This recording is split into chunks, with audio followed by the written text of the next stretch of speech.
I spend many a night thinking about my overdue restitution for all the strife, all the blood, sweat, tears, and time, serving the mission, swimming against the tide.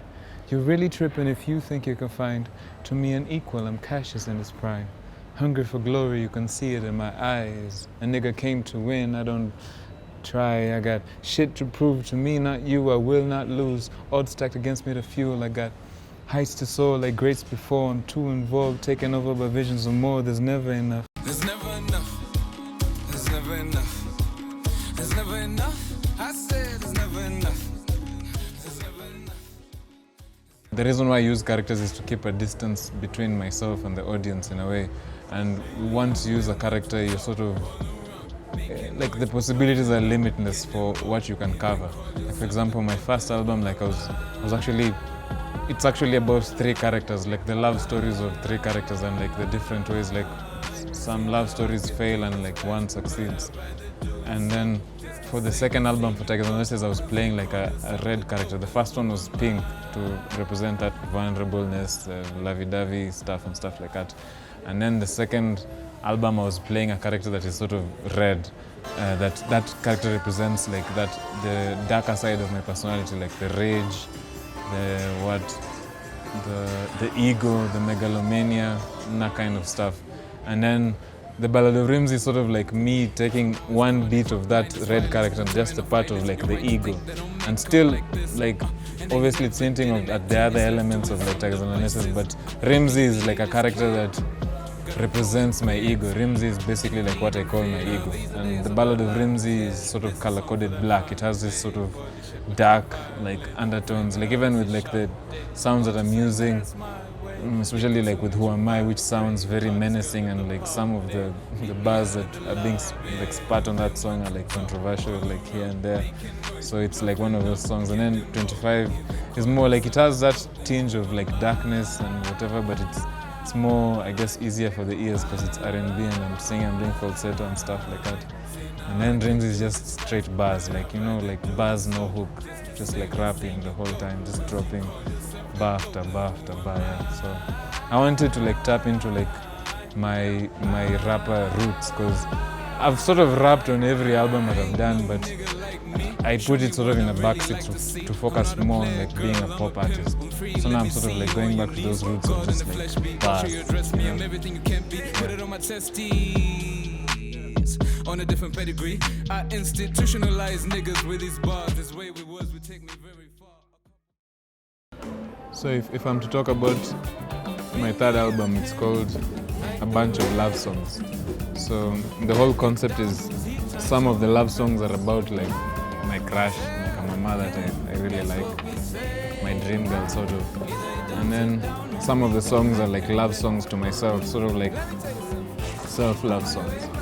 So out of all these songs in the album, we're going to have 3 singles. Like the first single is a song called African Boy. That's one of those self-love songs.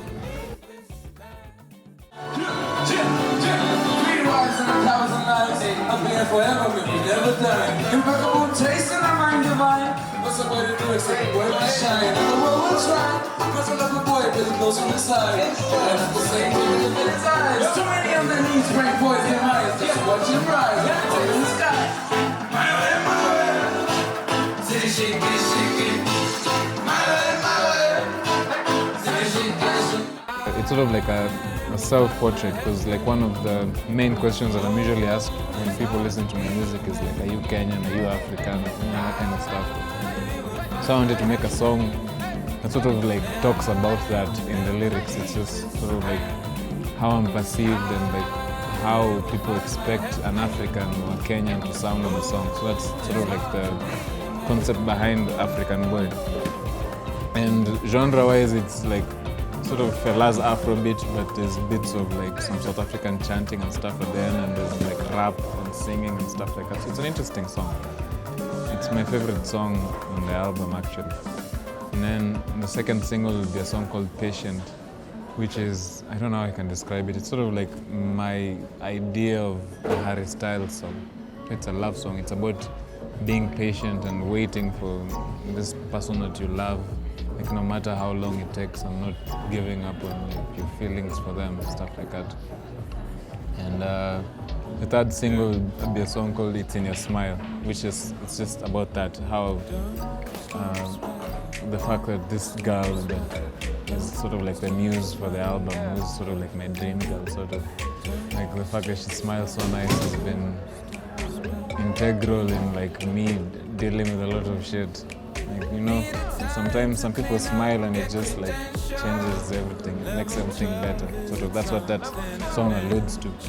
And this same girl that is the muse for a bunch of love songs is also the same girl that was the muse for Tigers and Lionesses, the Lioness. So basically, now I've made 2 albums about this girl. I'm hoping she'll realize like how cool I am and then have my babies. That's sort of like the main objective, like since Tigers and Lionesses, is to impress this girl so that I can put babies in a song. I've made 4 of them actually. That's sort of like the point of my music career since 2022. Yeah. And the album, like I said, like my albums are color coded. My first album was pink, second album was red. This album is sort of purple, sort of like the color for it. And it's my first album where I'm actually making like happy songs, because the first album had love songs, but they were sad love songs, so mostly about like unrequited love and heartbreak and that kind of stuff. And the second album was like angry songs and like, yeah. And now this is like, I just wanted to make happy songs. I want to make like happy stuff basically. And yeah, that's it. Why do I want to make happy stuff? Like, why wouldn't you want to make happy stuff? Because it's happy stuff, and I'd made sad stuff for like the past number of albums. Even the Ballad of Rims is not like happy, it's angry sort of, and like braggadocious and what. So I just want to make like a group of songs that are they just feel good. Like when you listen to them, you smile, because I've never made that before.